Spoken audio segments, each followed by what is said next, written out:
If you type in Google right now Hunter eyes, it's likely that this image will pop up, and I've used it many times in my videos. Well, these eyes belong to one of the highest paying models on the planet, Sean O'Brien. This video won't be like the YouTuber's facial analysis videos, where we estimate a final score at the end of it. Cause when we talk about models like this, we all know they sit at the top of the look scale. This video will be more of a facial analysis than anything. So we will try and break down the face, see what makes it so polarizing, unique, and unforgettable. If you have any requests of models, actors, or YouTubers we should feature on the channel, let me know down in the comment section. And if you want to support the channel and get your face evaluated with personalized look max and advice, link will be down in the description. Without further ado, let's get this video started. So I usually start with the jaw, but I'm in the mood to start with the mid-face today. First thing I'm curious to check is his facial width to height ratio, cause his mid-face region look really compact. So after I measured it, it came to around a 2.2, which is pretty damn high. A ratio of 1.7 to 2 is desirable on most of the population. For those who don't know what I'm talking about, facial width to height ratio is a proportionate measurement of a man's facial width to his height, measured laterally from the edges of the zygomatic processes and vertically from the mid-brow to the top of the upper lips. And the high facial width to height ratio is linked with aggressiveness, dominance, and strength. Another thing we will measure is his mid-face ratio, which I suspect compact as well. Anyways, we measure it by getting the interpupillary distance from pupil to pupil, and we divide that by the distance from his pupils to the upper lips. And the result of that division is a ratio of 1 to 1.08, which indicates a compact mid-face region without any unnecessary length to it. So mid-face overall, highly masculine. Now let's take a look at the cheekbones. We can see that the OG curve is visible, but not as visible as some models out there. I have three theories to why. It's either Sean holds more baby fat in the face, he's not that lean, or maybe the jaw muscles are too strong. Either way, this signifies a high set cheekbones. We can see that by seeing how far the zygoma is located in comparison to the gonian. In this picture we can see that the OG curve is more prominent. I suspect he was either leaner here or shadows were added to the picture. Also, hollow cheekbones indicate prominent horizontal growth in the zygomatic bones. The nose is also very good. The nose width to face width ratio is around 1 to 3.85. And the nose size and symmetry is also great. If we divide the face into equal fifths, we can see it's proportionate with the rest of the facial features. The nasolabial angle is around 95 degrees in the masculine range, not upturned. And the nasofrontal angle is around 115 degrees. Keep in mind the measurements are suspect to change depending on the angle. We can also see that the nose has another masculine feature that doesn't look good on women. A nose bridge that isn't too extreme, giving him a Roman nose shape. Now let's move on to the jaw. First thing I didn't expect on a model of this caliber is the corneal angle. It's steep, measuring in between the 120 and 123 degree range, and we can actually see how this affects the frontal profile.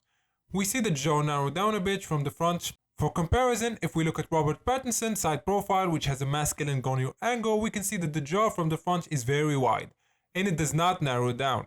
So this gives quite the interesting look. Don't get me wrong, his bigonial width is still above average, but it's not on the level, let's say, of Robert or Henry Cavill, for example. The ramus is quite lengthy, with a gonian that shows and it isn't round or squarish, it sits right in that comfy middle. The mandible is straight with good chin projection, and the hyoid area skin is tight with clear jaw prominence and separation. Now there are some asymmetries not noticeable to the eyes. If we split the face in half, compare the left symmetry with the right one, we can see that the right side of the jaw is fuller than the left one.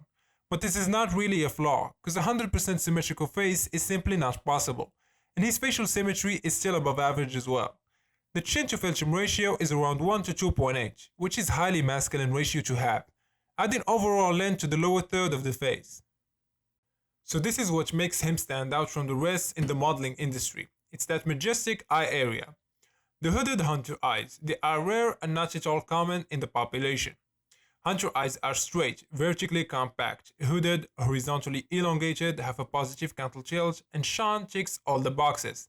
And to top it all off, the blue eye colors are the finishing blow to everyone else. If I showed you pictures of male models' faces, yes, they are still highly attractive but forgettable. But Sean, on the other hand, is different. His eye area is special, making his face stand out from the rest. But still, his eye area is not 100% fault-free. The left eye appears more hooded than the right one, which gives the illusion of one eye being smaller than the other. The lower eyelid seems a bit droopy, but these flaws are really unnoticeable for the average person. And another thing that gives his eyes that exclusive look is the downward medial canthus. His eyebrows are just as unique as his eyes. Let me explain why. It's rare to find eyebrows this straight without any curvature, and they also check the attractive eyebrow boxes. They are full and elongated, covering the eyes, they sit close to the eyes, they have a neutral tilt which is desirable, and the icing on top of the cake is the prominent brow ridge, which is an attractive male sexual dimorphic trait.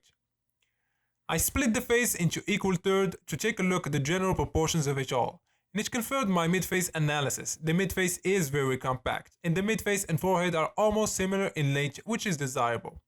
The lower third of the face is long, which again lines up with my chin to frontal measurement. And for men, it's desirable as well. It gives a more masculine look to the face. But women, not as much. I believe a long lower third will throw off the proportions of the face of a woman. I know some people like to look into other features like the lips, their angles and inclination, but I think it's too boring. In simple man's terms, his lips are also top-notch. They have that attractive cupid bow shape. They are full and fairly symmetrical as expected from a model of this caliber.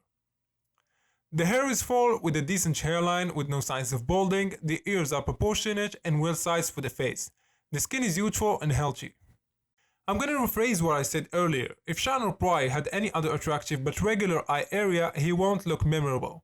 But his hooded famous hunter eyes made him stand out in the modeling industry, which is what they basically require. They want someone to look overall attractive, but with some features that will make them stand out from the rest.